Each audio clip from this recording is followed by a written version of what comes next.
What is up, everybody? Welcome to Elasmocast. Today we have a special guest, Gilles Cuny, who is a French paleontologist who I know best from his work dealing with our main topic of today, which is tooth histology. How are you doing, Gilles? Hi Ben, thank you very much. Very well, thank you. Thank you for inviting me. You're It's a great welcome. pleasure. And what's your background? How did you get into fossils and paleontology and all of that?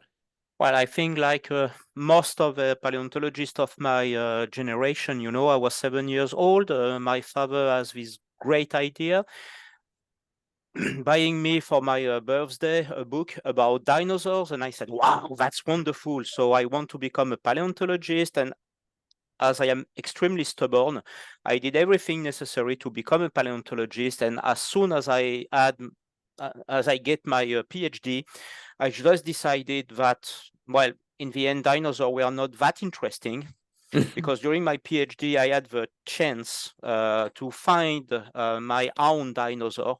It was Hmm. a Plateosaurus, one of these prosauropods from the Upper Triassic, Hmm. found in the small town in France. And this species, Plateosaurus engelharti, was already known by almost 100 complete skeleton. So we found the 366 bones, and we were unable to say anything interesting about it because it was so well known. So this is when actually I decided to look around what we found together with the dinosaurs, and this is where I found my very first shark teeth. And I just discovered somehow that, well, we did not know a lot of things about these sharks. So I said, wow, sounds interesting. And this is when I really specialized into the study of these shark teeth. Yeah, there's a lot, even still now, that's unknown, especially when you delve into like micro shark teeth, the small ones. When we talk about Paleozoic sharks and shark-like relatives and all of that, there's very little that's known about a whole lot of taxa. A lot of it's undescribed still. Oh And yeah, and there is a lot of things that we don't know about modern day sharks. I mean, there is a lot of sharks we don't know nothing about the way they reproduce. We don't know a lot about their diet, what they eat. So actually, I had this impression, that sharks, they fascinate people. So they Mhm. were quite well known, but in the end, the only thing really that we really know, well, okay, I'm exaggerating a little, it's a great white shark. I mean, large predator, they kind of, yeah, fascinate people. So there is a lot of interest in this one, but most of the sharks are less than 1 meter long. They are small animals. We don't know them very well. Some are living very, very deep. We don't know anything about them, etc., etc. And that's the same for the fossil sharks. I mean, everyone knows about megalodon because you have these huge teeth, but most of the shark fossil record is made of teeth which are millimetric. I mean, 1 to 3 millimeters. So most of the time, people don't find that very, very sexy. Including among the amateur communities, that the community of amateur paleontologists in the end found much more fossils than the professional. They have more Mhm. time, they are everywhere, but very small teeth are not very appealing for an amateur paleontologist, okay, for most Mhm. of the amateur paleontologists. So yes, there is a lot of things we don't know about these animals. And I've been working with them for nearly 30 years now. And there is still so much that I still don't know. Yeah, and a lot of this stuff for an amateur paleontologist, it kind of requires them to like go in actively looking for these small things because some of them you need microscopes to see the fine details of them, which they may not have. When they're in the field, they may not be able to actually physically see these things because you need a really good eye, and a lot of it is either screen washing or just bringing sediment over and looking through a microscope and sorting through that way. So it's kind of a barrier of entry with a lot of amateur paleontologists. Whereas if you see a megalodon tooth, that's a tooth. You can just pick it up and you know it's there. Yeah, well, there is fortunately there is a lot of other sharks with centimetric teeth, so Mhm. we know quite a few of them. But what you said is very true actually. I don't have good eyes. Never had good eyes. I never find one of shark teeth that I study directly in the field. Mhm. Basically, what I do when I am in the field is I am with colleagues who are looking for dinosaurs, crocodiles, mammals, whatever you want. And when they found something, actually, we took sediments in the same fossiliferous layer, and we bring the sediments back to the field camp or to the laboratory here in Lyon, and we are screen washing and we are looking for the materials under a microscope. Anyway, I cannot find them directly on the field. So yes, it's something which is a bit special. I know some amateur paleontologists with good equipment that do that and are very good at doing it, but yeah, they are not the majority. And Yeah. for most of my students, I have this story, this terrible story. When I was still working in Bristol, in England, I had a student who said to me that he wanted to do a master with me because he wanted to work on sharks. At the time, I was working on very, very small teeth from the upper Triassic. So I show him, all these very, very small teeth. And the guy looked at me and said, "Oh my God, no, no, no, I want to work on a real shark." And he opened his bag and he showed me a megalodon tooth. Hmm. And as it is important that a student do something he's interested in, he made his master on the megalodon and actually he did a very good work. So, Hmm. but yes, small sharks are not that the same appeal as the very large one. Yeah. And what I found as an amateur collector was that I got my interest in like rare sharks from when I was in high school. I loved the shape of Ototus, but the teeth of Ototus obliquus are just so common that as a collector, there's not really a whole lot that you can do after you have a bunch of them. So I said, Cardobiodon, it looks like Ototus. I love that shape, but it's a lot harder to find. But eventually I got my Cardobiodons. I got all of these rare Cretaceous stuff. And I'm thinking, so I'm basically getting all of these rare teeth that I thought were unobtainable. But what is actually hard to get a hold of? And I realized that that would be the micro sharks. Those are where all of the real rarities come from. That's where all of these enigmatic animals are. And that's really what struck my fascination with the micro sharks because there's so much that we don't know from them. And I think that that's really where the majority of future research should lie because that's where we're going to know about the origins of chondrichthyans as a whole, or the origins of the true sharks, the origins of the Neoselacians. And yeah, I think those answers lie in the small stuff and not the big stuff.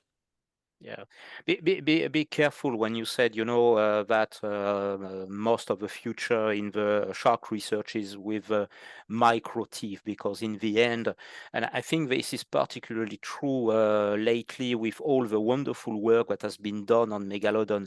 I Hmm. mean, there is not a good and a bad research. Everything is Yeah. interesting. You are saying that there is not much to do with Otodus obliquus. Actually, I'm not so sure you're right, because as far as I understand, the exact heterodoncy pattern of this shark is still not completely known. At that Hmm. time, we have a set of artificial set of teeth, but we still don't know exactly, what is the ontogenetic heterodoncy. We don't know whether there is a difference between male and female. There's probably a lot to do with these sharks. Yeah. What we need on the other end, obviously, would be something which is more or less in in connection. But everything is interesting. Yeah. And I meant that more as like an as a collector and not as a researcher, as far as like collecting Ototus obliquus teeth. And yeah, you're right that there is a ton of, more research that can be done on basically the entire fossil record. I don't think anything is fully set in stone. I personally just think that the major groundbreaking stuff that'll help with phylogeny and understanding the origin of life as a whole tends to revolve around the smaller animals that were closer to the stem of the family trees rather than the big things. And the big things, there is still is a ton to learn from those, obviously. And I think that, Megalodon is just as interesting now as it was when I was 3 years old watching all of those documentaries. Yes, indeed. But yeah, so the small stuff that kind of gets us into the discussion of tooth histology, which has been a large focus in your career. And I was wondering, so for the audience that doesn't know, what exactly is the study of histology? Well, the study of histology, or when we are talking about histology, this is not true, because actually the histology is the study of the fine structure of any kind of tissue. Hmm. Problem, of course, is when you are looking at a fossil, well, the tissue that you can study are only the mineralized one. So first thing, we are much more restricted than someone working with modern histology when he could work on the histology of muscles or whatever you want. Hmm. Actually, when we are working on the teeth, my experience is it's very complicated in the end to get a good grip at dentin. So very quickly, I stopped looking at dentin. I was able to separate two large categories of dentin, but I could not find any information that was interesting for me. Hmm. So when we are saying that I study histology, in the end, it's restricted to the study of the microstructure of the enameloid. Basically, what you have here, it's a shark tooth. So it's an anomotodon, actually, from the Eocene of Germany. And we made a transverse section. And what we see here in the tooth is the center, which is dentin.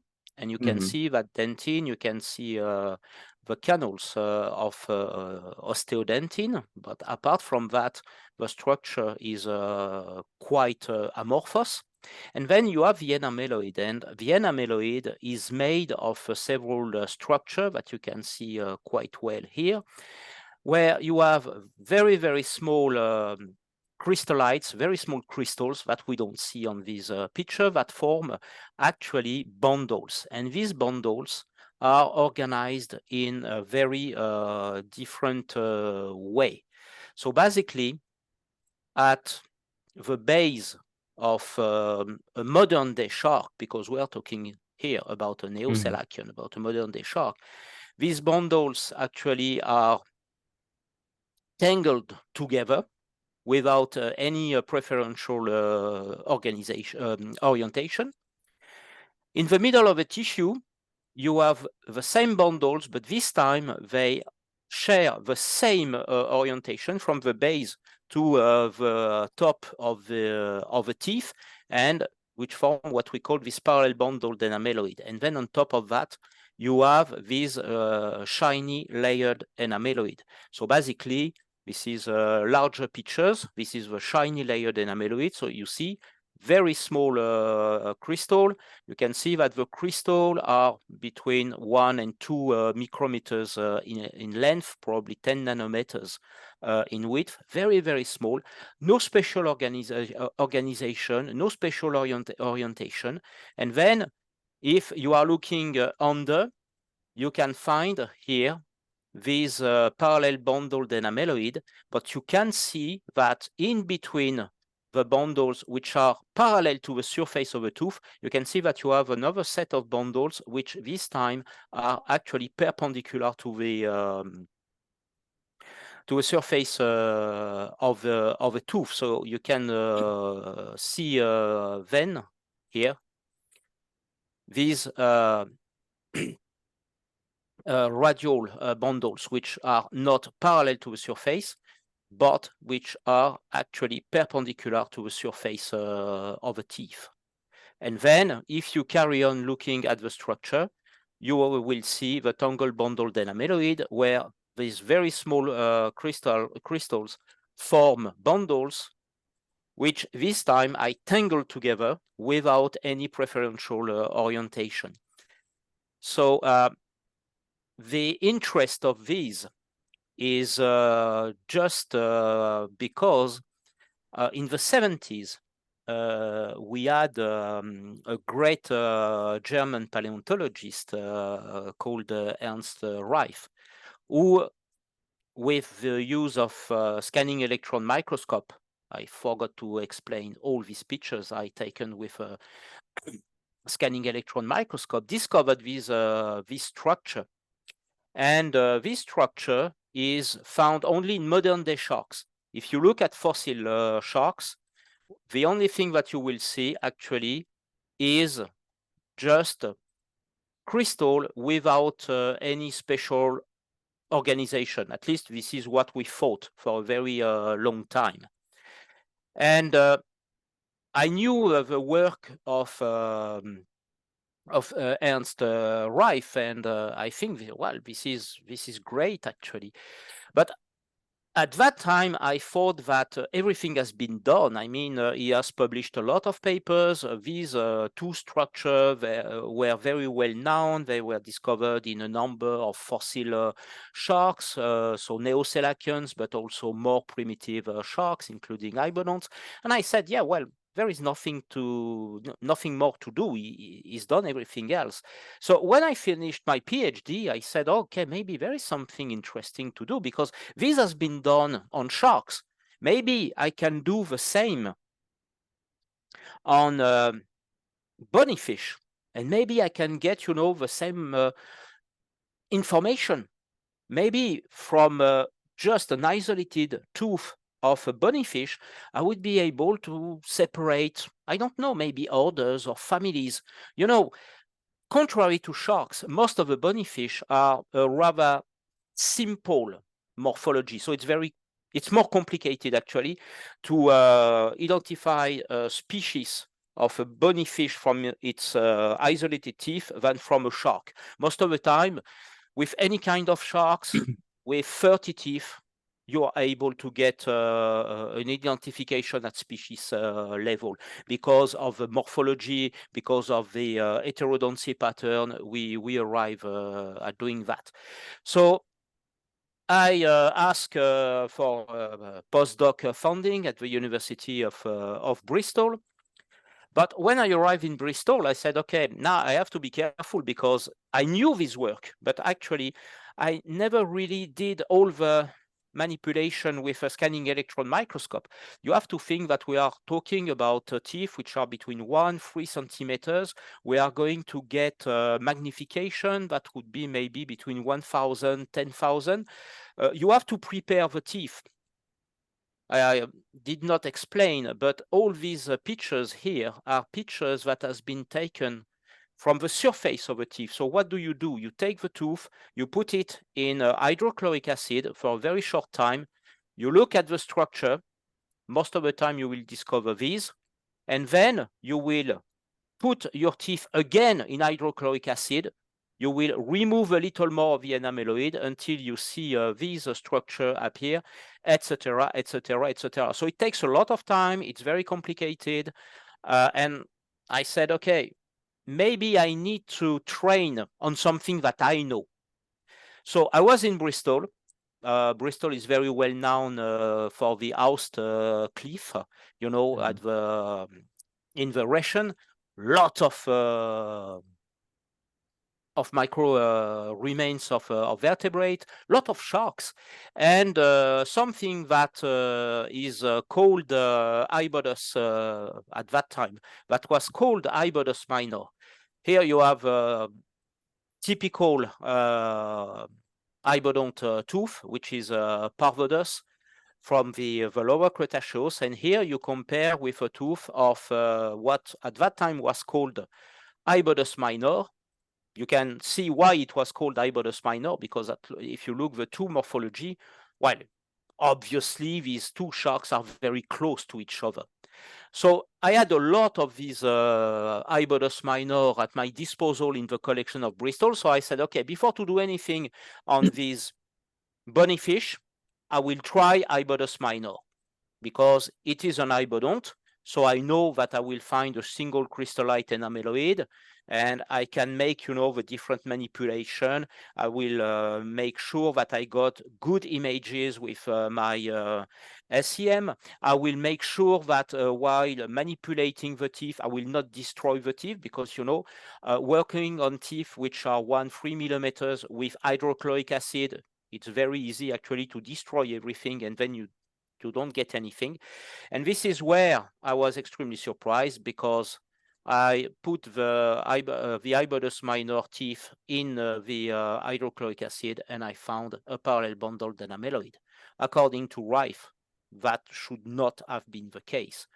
So I started to wonder about this. So study more and more Ibodus minor teeth. Found always the same structure, study the whole structure, and all the time I had a shiny layered enameloid, I have parallel bundled enameloid and tangled bundled enameloid. So I said, okay, now we have a problem. This is not an ibodont. Obviously, it looks like an ibodont, but it is a very primitive Neosalacian sharks. In the Upper Triassic, we know that we have some Neosalacian sharks, but not that much, and they are never very abundant. Ibodus, what we called at the time Ibodus minor, that we have since then renamed, Chris Duffin did it, Ronphyodon, is actually very common. So this is how I really started to study sharks.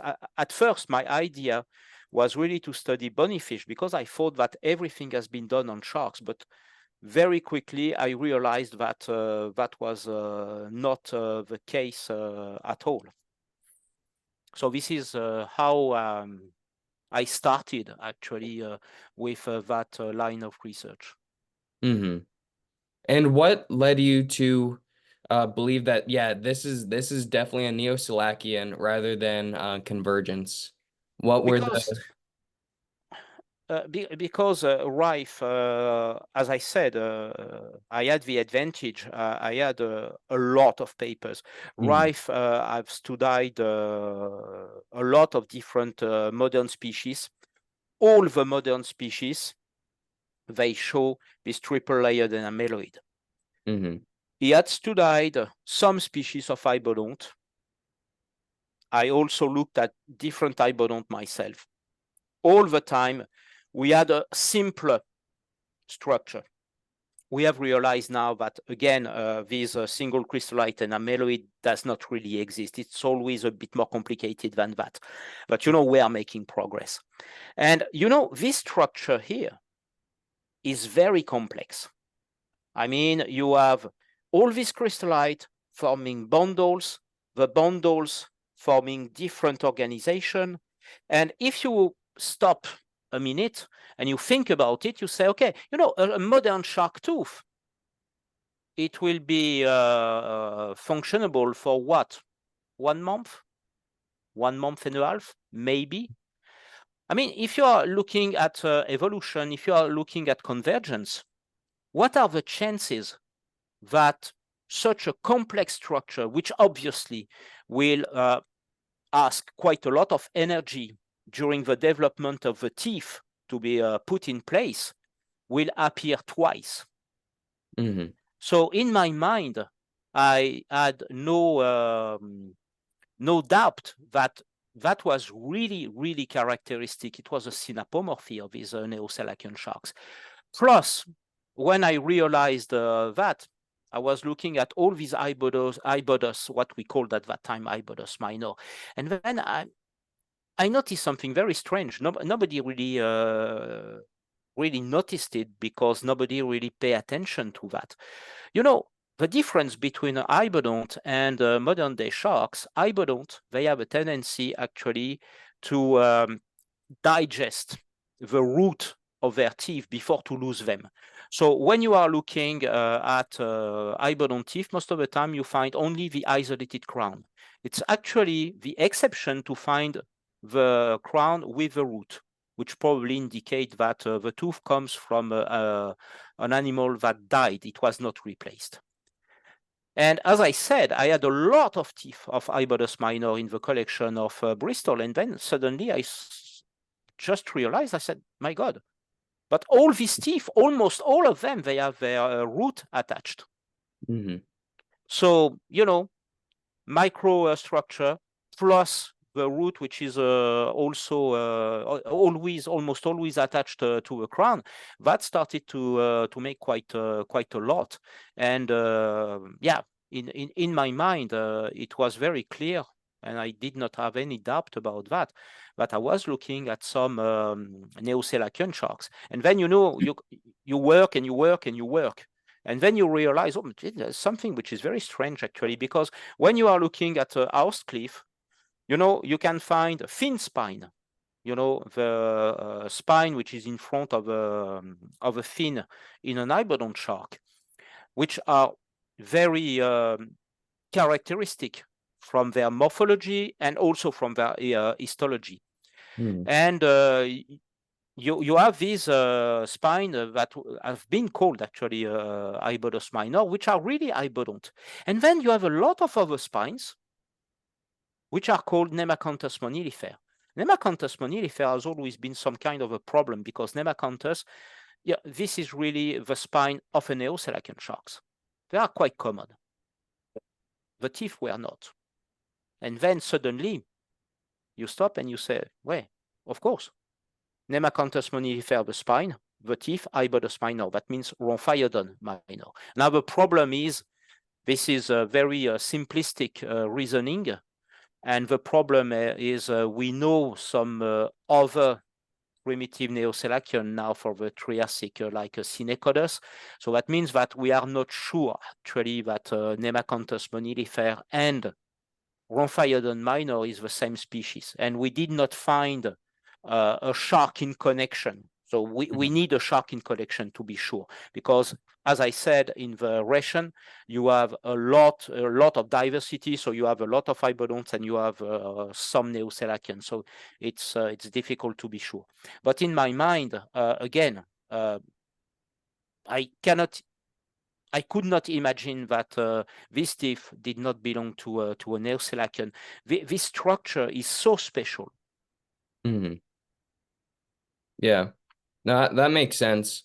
And that brings me to another question that I have. So we say that the Neoselacians have the triple layered enameloid structure, and it turns out that there aren't any batoids, which are the sister group to the Selacians, the true sharks. So none of the batoids have this complex triple layered enameloid structure. So would that indicate that these teeth have that they lost the three layers, or did they, or is the triple layered just a synapomorphy within the Selachimorphs as a whole? Okay, lots of things here in that question, actually. The triple layered enameloid hypothesis of Ernst Reif has been abandoned. We realized actually that it's not a matter of 3 layers, it's a matter of 2 units. Mm-hmm. One, which is made of single crystallite without any special arrangement, and one which is made of bundles. So that means that these crystallites organized themselves in bundles. Mm-hmm. So we discovered, and this is actually quite recent, this is a work that has been done in the last 10 years, that actually batoid possess these bundled enameloid, but it is less well organized, less complex than what we can find in a shark tooth. The explanation actually, this is an hypothesis, because one of the things that we would really do actually in the near future is to really study the mechanical characteristic of this different organization.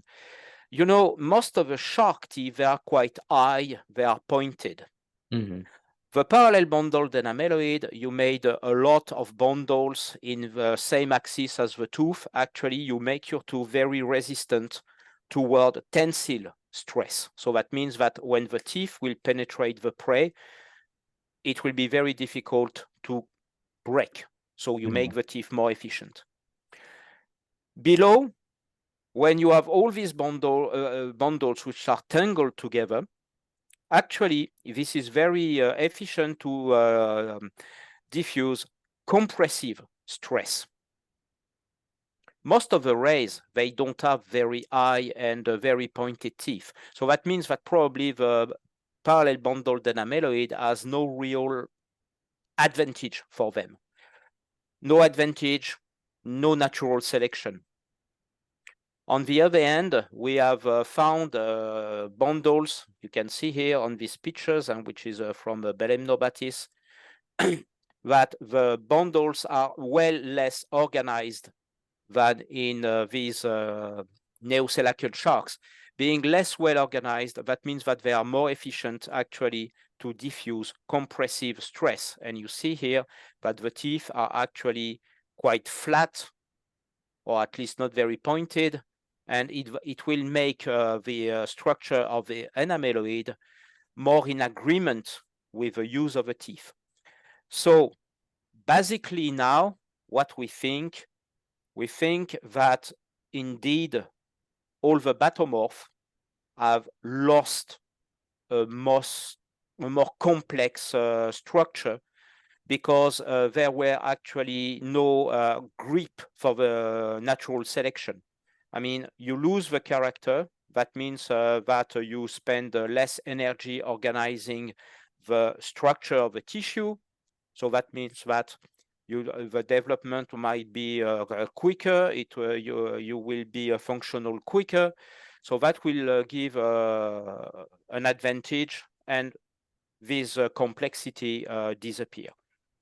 Or we have simply these two units that exist, it seems, in all chondrichthyan, well, not chondrichthyan, elasmobranch.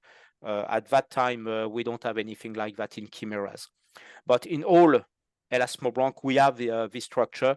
So we can also imagine that this structure has developed separately between batomorph and neoselacian. But at that time, I'm unable to answer that question.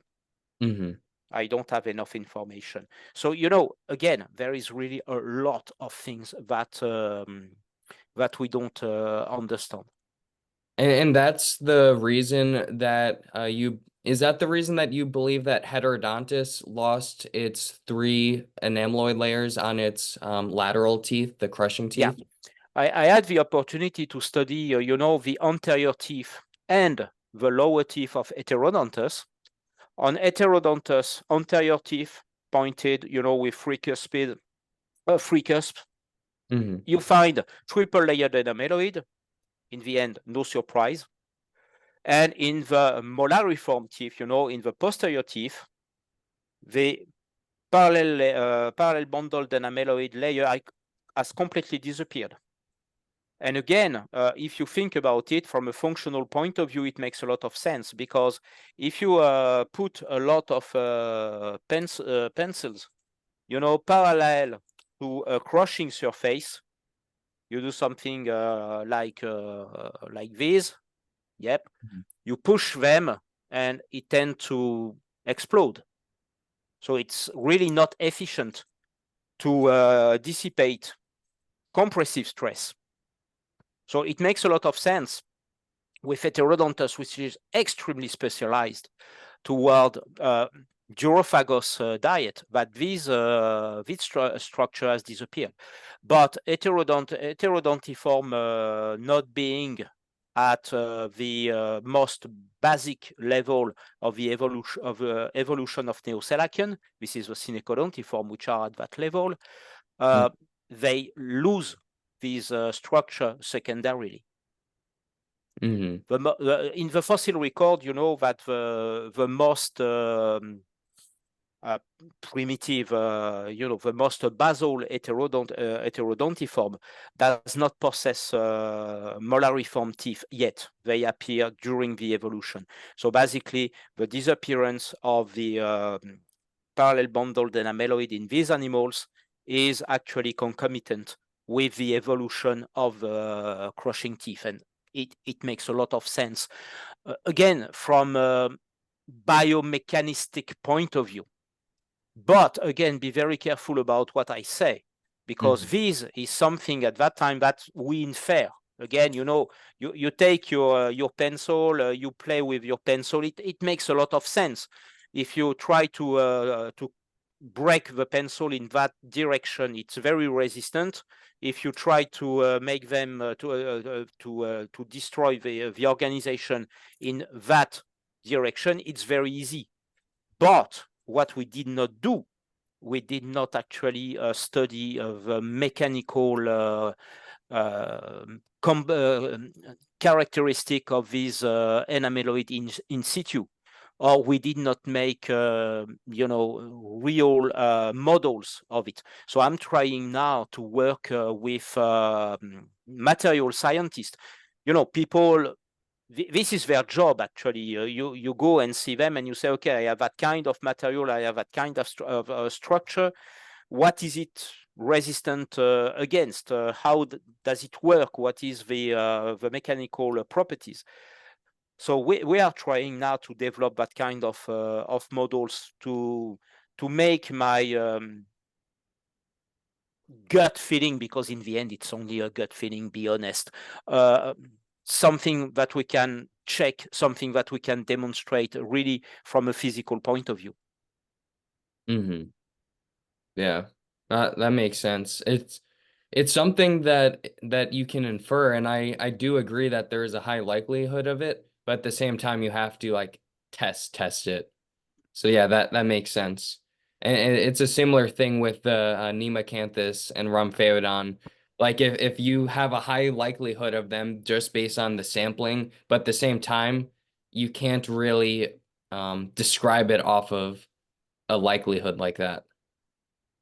We can have a certainty. I mean, Yeah. that's the problem. Yeah. We have a lot of examples, where we had certainties. We were really certain of something. A very good example that has been debunked very recently, is Asteracanthus. At first, Agassiz named the teeth Strophodus, and then he named the spine Asteracanthus. And then everybody make the same remarks. When they found the teeth, they found the spine. So obviously that was the same animal. And as Agassiz described the spine before the teeth, then Strophodus became an objective synonym of Asteracanthus. And in 2021, a colleague of mine, Sebastian Stumpf, described an Asteracanthus in connection with the spine, typical Asteracanthus, and the teeth were very different from the Strophodus type of Agassiz. So that means that more than 150 years after the description, after the synonymy between the two names, we had to realize, oops, we made a mistake. And so that makes us, very cautious. So basically, as long as you cannot have a certainty, at some point you have to say, okay, I have to be careful. I have to be very cautious. It's really not very, very easy to study fossils from only fragment without a complete animal under my eyes. Yeah. Yeah, that makes sense. Another thing that you touched up on that I want to talk about is you mentioned the two main units that is I guess the current um I guess the current terminologies when it comes to tooth histology. You have your two main units, and then your second unit I believe there's three subunits that can be present within silacomorphs. It, Yeah, could we talk about that a little bit? yeah. So that was the general idea. I mean, again, that was the result of a lot of works from Ernst Reif. Mhm. Uh, Triple layered, because basically three layers well separated from each other.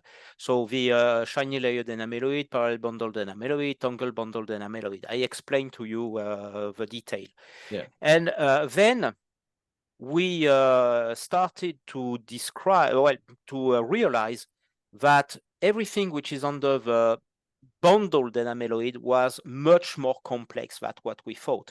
First thing, remember, I told you that among the parallel bundled enameloid, you have a radial bundled enameloid. So actually, you have two different organizations in the same thing. But I think then, as I told you, we started to realize that in Batomorph, we had bundled enameloid, but very different from parallel and tangled bundled, but still bundled enameloid. And then the big surprise somehow, it came from a paper published in Nature by Guillaume Guinot and collaborators in 2013, because they were describing Cretaceous teeth, no problem. Mhm. But in their assemblage, they found that kind of teeth which actually are very typical of Paleozoic shark, of some kind of Simoriiform. And when they try to publish that, many people, me included, I was a reviewer actually of the paper. So you see, I made a lot of mistakes in my life. And said, okay, you're in Cretaceous. These animals have disappeared at the end of the Permian. So, they should have disappeared 100 million years ago. How come that you found them in the Cretaceous? Everybody was very, very skeptical. So basically, the other reviewer asked them, okay, if it's really a Simoriiform, you cannot have a triple layered enameloid. So make a very simple SEM study and see whether you will see a parallel bundled enameloid. They did it, and you see they discovered that. So basically, you have bundles which are parallel to each other. So it seems that they cannot be some kind of ctenocantiform or simoriiform. But Guillaume is a very good colleague, and he said it's there's something wrong here, because the morphology of the root is impossible to find in any modern day shark, in any Neoselacian. So basically, he contacted a colleague in the States, and he said, okay, do you have some typical ctenocantiform teeth from the Permian? You can send me. And he received some teeth, and he studied the enameloid microstructure of these Permian ctenocantiform teeth. So there was no question, they were ctenocantiform, and he found bundles which were parallel to the axis of the tooth. And then we have to realize, oh my God, for 50 years, we said it's very easy to recognize a Neoselacian, because Neoselacians are the only shark possessing a parallel bundled enameloid, and it was really considered as a synapomorphy. And then suddenly everything was disappearing. I mean, everything we believed in no longer exists. I mean, it did not make any sense. And at that time, I was very, very upset, because exactly at the same time as Guillaume was studying these teeth from the Permian of the United States, with one of my PhD student, Marta Koot, we were studying another ctenacon from the Permian, but this time from Oman. And we were so happy because the only thing that we found when we were actually studying the teeth is, what we expected, a single layered enameloid. So everything started to become much, much more complicated. So basically, with Guillaume and other colleagues, basically we realized that the bundled enameloid is indeed present in the Neoselacian, but also Simoriform, I put a question mark because the teeth from the Cretaceous, some belongs to the Ctenocantiform. I think that nobody is discussing that. The Simoriform, well, it's not so sure. But in Ctenocantiform, in Ebonontiform, so we said, okay, we have to rethink the whole thing. And the only thing that we can say for sure, I think, is indeed we have two different kinds of enameloid. One which has never any kind of structure forming bundles, and another one forming bundles. Something which is very interesting in the Ctenaconth teeth, you have a parallel bundled enameloid. You never have, or at least we did not find it yet, the radial component. So you see, it's a different organization from that on the Neoselacian. So we said, okay, talking about triple layered enameloid, it's something which is only for Neoselacian sharks, and it's wrong because what we call the parallel bundled enameloid actually is not a parallel bundled enameloid. It is a parallel bundled enameloid plus a radial bundled enameloid, which is forming some kind of a mesh, which is very different from the parallel bundled enameloid that you have in Ctenocantiform.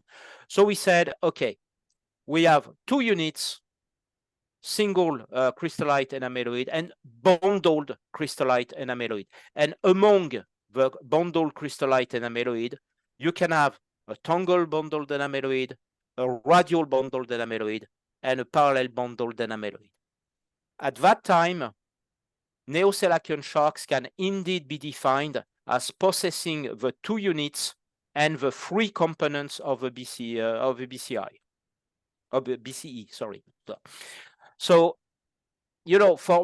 for us, it seems it makes more sense actually to think in terms of units, because this triple layer is actually more complex than only a triple layer, and obviously it is not a synapomorphy, it is not characteristic of modern day sharks. So now we are trying to start again with fresh hypotheses. And we are still open to a lot of hypotheses. We are far from thinking that we have understood everything. Mm-hmm. Yeah, and it's tough too because a lot of the literature, even up until today, they still refer to and use the older triple layered enameloid. So that means that a lot of these tests that have been done and are still being done would then need to be converted to looking for these new structures, and it makes for kind of a mess. Well, yes, of course, but I think that the progress of science somehow is always a mess. Yeah. All the work on the triple layered enameloid has been done in between 1970, 1980, or 1983 by Ernst Reif. At that time, as I said, he produced a lot of papers. He made a lot of studies. He was a very good microscopist. I mean, he got excellent images with scanning electron microscope. All his work was very, very convincing. So that means that for more than 30 years, everybody had the working on the evolution of sharks as this triple layered enameloid idea in mind. And you cannot change the way people are thinking that easily. So at that time, it's true that this hypothesis, which is replacing a triple layered enameloid by two units enameloid, has not been widely used yet. Now, I hope that people will agree with us, or I hope that people will be able to demonstrate simply that we are wrong. Because again, I cannot say that the hypothesis what we have developed with Sébastien Hainaut, Guillaume Guinaud, and myself, and Martha Coot is the right one. But at that time, it sounds to us that it makes much more sense that the triple-layered enameloid. Triple-layered enameloid, on the other hand, is somehow easier to use. We'll see. Hmm. Yeah. Well, it's science is always kind of take two steps forward, one step back, and you always have to reevaluate. But that's the exciting part of it. Yeah, it is part of it. I mean, I think that the only thing that a paleontologist can say is, I know, because most of the time we don't know. You can look at any kind of lineage of fossils. Most of the time, you just need one fossil for an hypothesis that you thought was very, very robust, very solid, just collapsed. Hmm. Collapse. I mean, sometimes one fossil and that's it. It's you just have to realize and to say, "Oh my God, I was wrong." Yeah. You know, And I look, sorry. oh, I was just gonna say that there's multiple different things that I guess are still commonly used but have been somewhat disproved. Like for example, when we talk about like a typical shark tooth, you always hear people say like the crown and then the root. But in reality, it's not a root itself. It's more like a toothpaste because of how it attaches to the gums. It's not deeply rooted in. But yet, especially you see this in like Mesozoic and Cenozoic shark tooth research, they still refer to it as a root. Whereas on the Paleozoic end, you see more I guess, discussion on that and changing their terminologies to move with the science like that. As you noticed, I talked myself about roots because when you are talking, well, you want to talk to a larger audience, you say, okay, I will say root because it's easier to understand. So it's Mhm. probably the same problem that we have with triple layered enameloid. It's easier to understand. Uh, I make the mistake myself, and I do it so often now that what I started to do, and this is not my idea. This is the idea of someone else. It's Charlie Underwood who started to do that. When I start any of my paper describing teeth, now I write a sentence saying, okay, when I'm using the term root, this is not homologous with the root of a tetrapod because there is no way actually that you can fix the teeth inside the bone for very simple reason. Sharks do not have bone.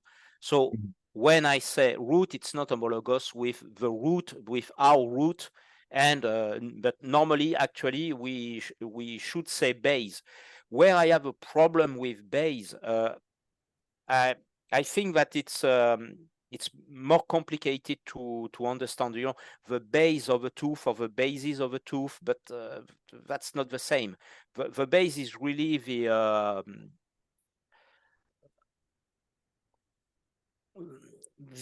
it's not homologous, of course, but it's the same function as the root. Actually, it attach the tooth to the jaws. Mhm. But you're right. Talking about root of a shark tooth is, well, maybe not stupid, but it's wrong, definitely. Yeah, well, I think that how you approach it is a good way because you're right, it is a lot easier for people to understand, especially with how literature's been going for centuries using the term root. So if you use the term root and it makes it easy for people to understand, and then you still denote that there is a difference between a root in a shark tooth and a root in something like, say, a mammal tooth. So like Yeah. as long as you made that distinction, I think that that's actually a really good method. Thanks, Charlie Underwood. That's his idea. Yeah. Yeah, he makes some really great research too. Yeah. But yeah, I wanted to ask you about another taxa. We did touch upon it. We talked about Rhomphalion minor. I wanted to see what your opinion was on the phylogenetic placement of the Snecodontiforms because these are the first I guess not true Neoselacian because we have the anachronistids, but it's the first one that we see the multi-layered enameloid. Okay. Oof, lots of things. Synecodontiform. For the past 20 years, I was absolutely certain that there were indeed basal Neoselacians. As you said, this is the first lineage in which we have found a layered enameloid. What people forget is it's also inside the Synecodontiform that we have a complete triple layered enameloid. It seems that the most basal form does not have a tangled bundled enameloid. Okay, so yeah, for a very, very, very long time, I said, okay, they're basal Neoselacan. I couldn't imagine anything else.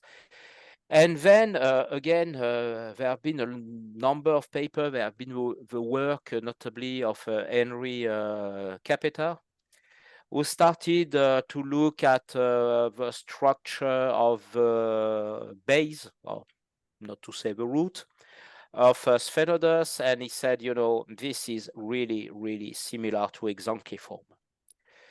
So I think that the problem now, I'm pretty sure of that, Synecodontiform does not exist. Mm. Obviously, there is the Synecodus, which are Synecodontiform, which are most probably basal Neoselacian. But it seems that at least a number of other taxa that has been put inside the Synecodontiform probably are basal exanquiform. So I think that the answer is a bit complicated. To make it simple, Synecodontiform, as we understand it, does not exist. Yeah. Again, lots of gut feeling here. I never dare to publish that because I cannot really get arguments which are strong enough. So I'm still thinking a lot about it. This is what I think. This is not what today I cannot really demonstrate with certainty. Yeah. Now, another thing, anachronistid, I'm very sorry, but I'm really not convinced that anachronistid actually are Neoselacians. Yeah, and I think you wrote about that in I think your 1999 Yeah. review. I'm simply because the problem is anachronistic does not possess a triple layered enameloid. Everything is based on the characteristic of the base of the teeth, but actually there is no real agreement on basic base structure typical of Neoselacian. So I think that with anachronistid, at that time we have a problem. I might be wrong, I might be right. I cannot demonstrate anything. What obviously we absolutely need to get some kind of certainty is some kind of fossil found in connection. I think that without a fossil in connection, this question cannot be solved with certainty. But I realize that again, as I told you, I never affirm it. because I realize I don't have argument which are strong enough. Again, it's much more a gut feeling than everything else. Yeah. But what I don't understand is there is nothing in between the anachronistid and the first Neo-Selacian with some kind of modern day arrangement of the teeth in the Jurassic. I mean, you have the old Triassic part of the Permian. There is nothing, Hmm. and yeah, I don't know. I cannot explain it, so I'm skeptical. Yeah. Yeah. Have you heard of Amardontis? Yeah. Yeah, so the picture that they used depicting Amarodontis santuzi, apparently they based that off of a complete articulated remains of an anachronistid in, I believe, Bear Gulch, but the problem is it hasn't been Oh. described, and I don't. Okay, yeah, because I was telling you, okay, I knew the name, I knew the name applied to the teeth. I have absolutely no idea that there was a complete. So that's a, I mean, this would be a very, very, very good news because if indeed we have something which is in connection, then we will be able to answer the question finally. Yeah, and So I've heard that's rumors that there's two separate okay. taxa that we have, but again, both are undescribed. And the Bear Gulch fauna has a lot of undescribed stuff that really Yeah, would be groundbreaking. And, yeah, and going and going back to what you're saying about the Synecodoniforms, I really have found myself to agree with the late Henry Capetta's points where we look at basal hexanchoforms and we look at some of the quote unquote Synecodoniforms like Spinotus and Paraorthocotus. And there are lots of similarities. And one of the big ones is that I believe Paraorthocotus, I think they only have one dorsal fin, whereas mm, Synecodus has two. yeah, And that's the one, I mean, granted, you've had other animals or other sharks that convergently lost their first dorsal fin, but at the same time, that's very rare. And with tooth histology, and morphology and placoid scales being very similar to hexanchoforms, I really do think that you have basal hexanchoforms being these synecodont type teeth, which really does complex the entire phylogeny of Neoselacians. yeah, And then when yeah. you look at Spinotus too, if you heard of Comoxodon, it's that it was No, described in, I believe, 2019 from Hornby Island, and it looks okay. like a Spinotus, except Mm-hmm. it has two prominent lingual protuberances, Yeah. which is indicative, to me at least, that chlamydocylatroids, which are known to be sister to the other hexanchoforms, that those things must have split then in the Jurassic, but we had no evidence of a chlamydocylatroid. But here you have an animal with a Spinotus type tooth morphology, but with a trait that is very distinctly chlamydocylatroid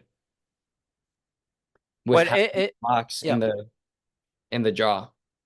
Yeah, uh, it makes a lot of sense because we know that the first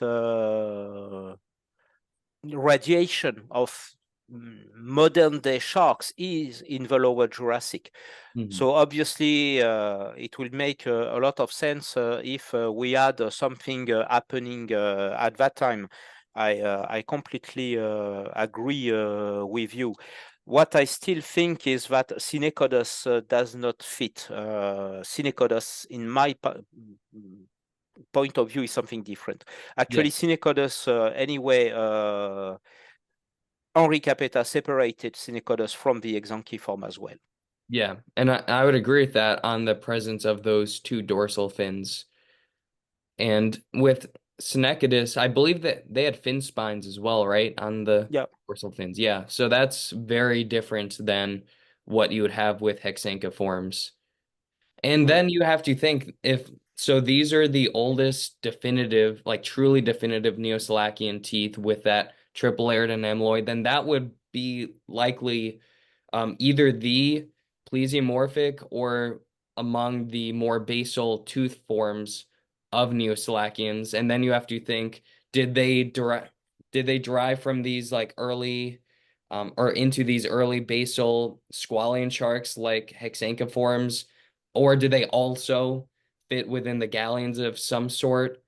Like it's really just a conglomerate of different stuff. But anyway, this is very classical problem, and this is why it's so difficult to answer it, because the more actually you are getting close to the base of a tree, so Hmm. when you are looking at a stem group, by definition, this stem group will possess very few synapomorphies. So that means that we will have a tendency actually to make our reasoning on plesiomorphic characters. And as you know, plesiomorphic characters has absolutely no interest whatsoever when you want to do phylogeny. So Hmm. it, it's a complex problem, and I don't think that we will find a definite solution anytime soon. Yeah. Yeah. And that's another thing that we should really have some research done on in the future, trying to clean up all of that mess. And speaking of messy taxa, I also wanted to ask you about Pseudodiladius and Rhyphia, what your thoughts are on those phylogenetically. Pseudodalacias, I have this, again, it's a gut feeling. I'm pretty sure that the thing is some kind of batomorph. Doesn't have a typical Neoselacian triple layered enameloid, so something which is found only in selachimorph, but it definitely have a morphology which is very modern. And the reasoning behind that is, what is a batomorph? We have demonstrated that, and this has been really demonstrated by genetic studies, that batomorph are the sister group of the selachimorph. Shark and rays, skates and rays are the sister group of sharks. Hmm. All skates and rays nowadays are flattened dorsoventrally. Actually, there is absolutely no reason whatsoever that the stem batomorph will have the same ecology, will have the same benthic style of life, and will be flattened dorsoventrally. Pseudodalacias, middle to late Triassic, is at the time probably where we are very close from this separation. Probably this separation took place, if we consider that Synecodontiform are basal selachimorph, sometime in the Permian. Hmm. We don't have any more or less complete skeleton of a batomorph at that time. If a batomorph at that time was not compressed dorsoventrally, Hmm. what was it look like? Anything.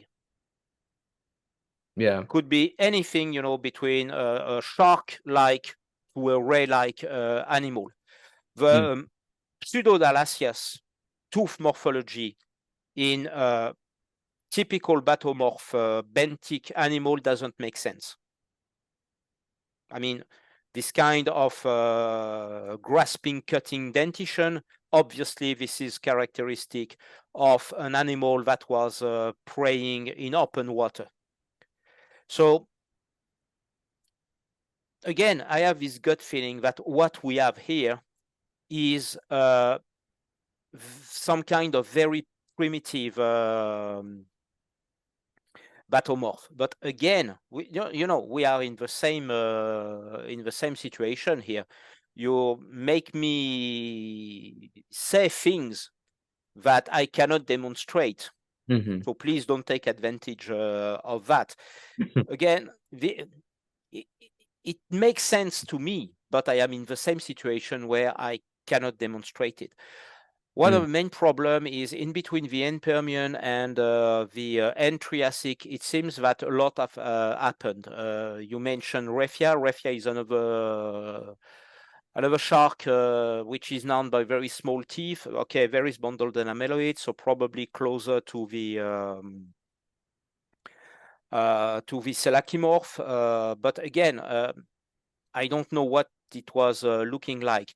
So I think that you are in this gray area where probably you had quite a lot of experiment, before really you established batomorph and selachimorph as we know them today. And yeah, without more complete fossil, I can speculate all night long. Yeah. Sorry, all night for me, and we will not make any progress. Yeah, and it's true that at the closer we get towards the base, the more complex things are in that you have various experimentations.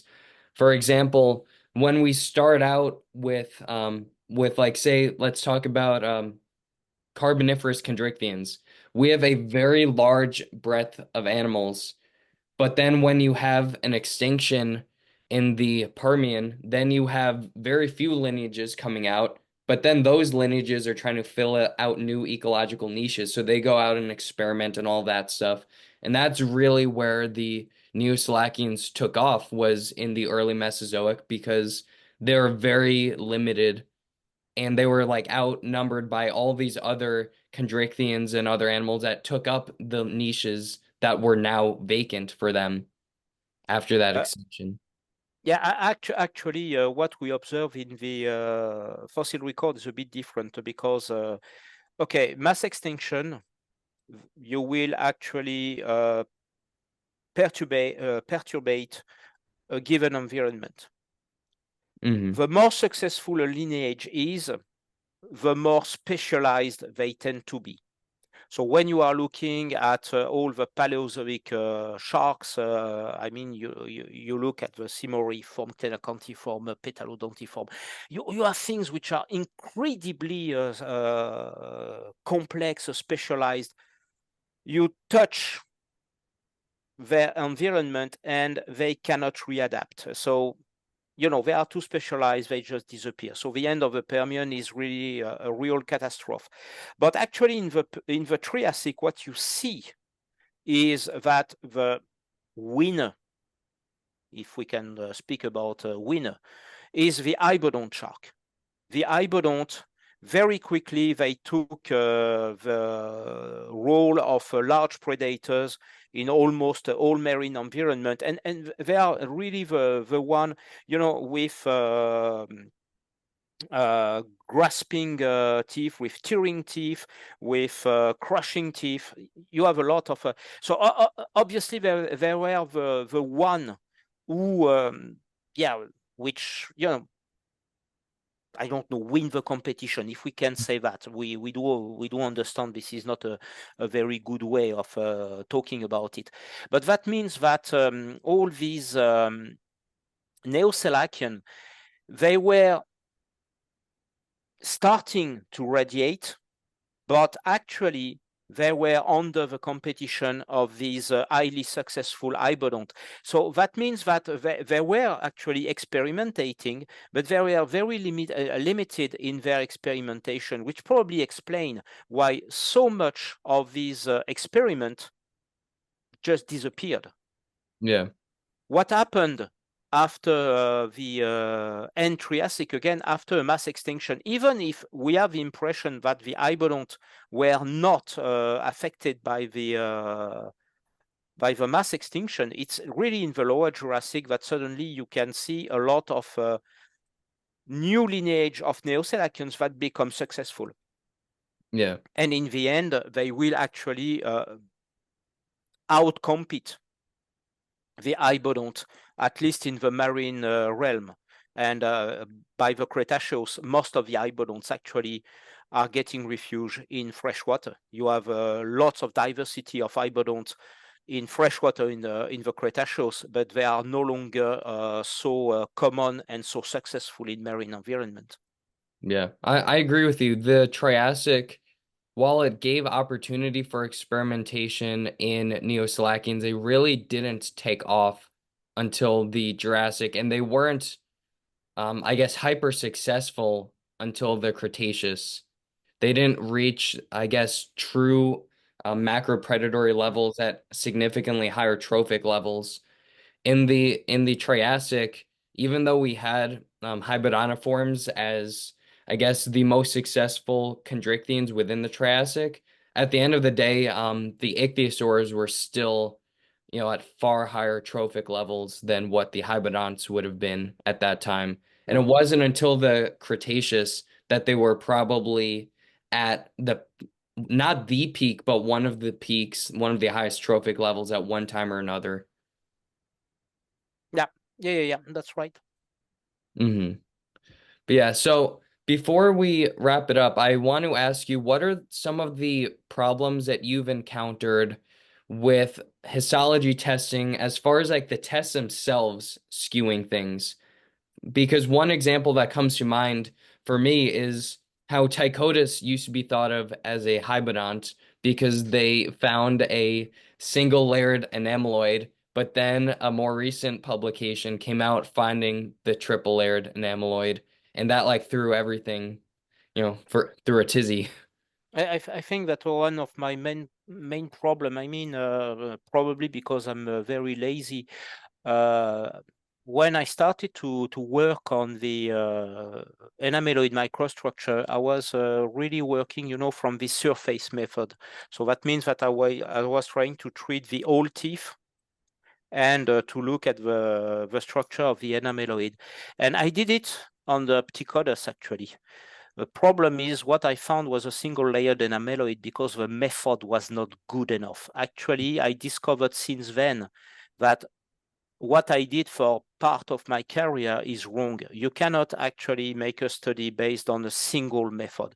Actually, making section of a teeth and making a surface study are really necessary because they are very, very complementary from each other. And this is what Hoffman did very well with Ptychodus. So he demonstrated beyond doubt that Ptychodus indeed is a Neoselacian shark. Uh, Probably one of my mistake was to rely too much on only one method. Making a section is a different kind of exercise, and probably I was not very good at it. If this answer your question. Hmm. So you're saying that that multiple methods Yeah, should be tested instead of yeah, one to yes. reaffirm. I Hmm. think that the problem is when you master something, you become very good at it.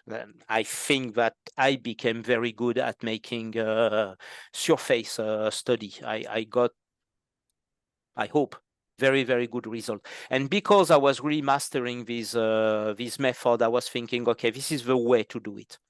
And when I started to make a section, it was more complicated.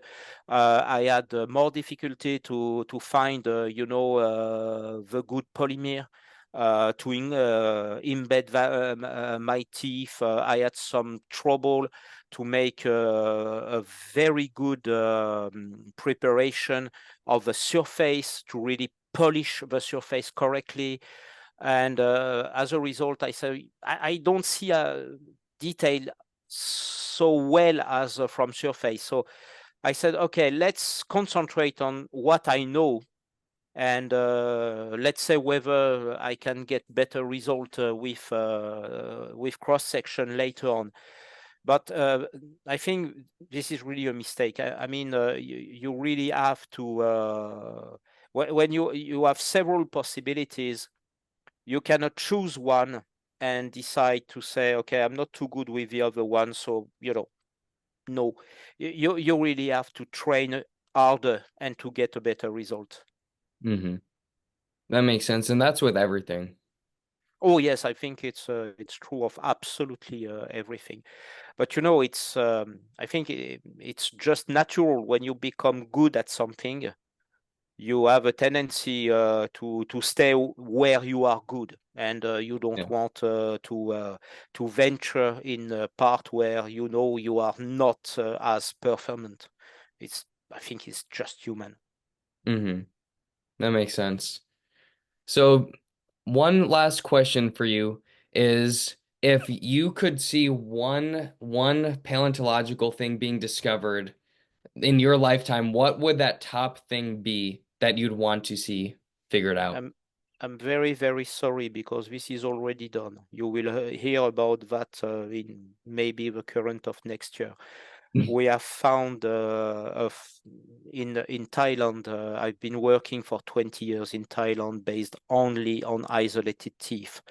Hmm. I had absolutely no idea what these freshwater hibernate were looking like. We did find uh, alpha skeleton of an hibernate in connection in Thailand. And this is the best I would have dreamed for. I dreamed for that for more than 20 years.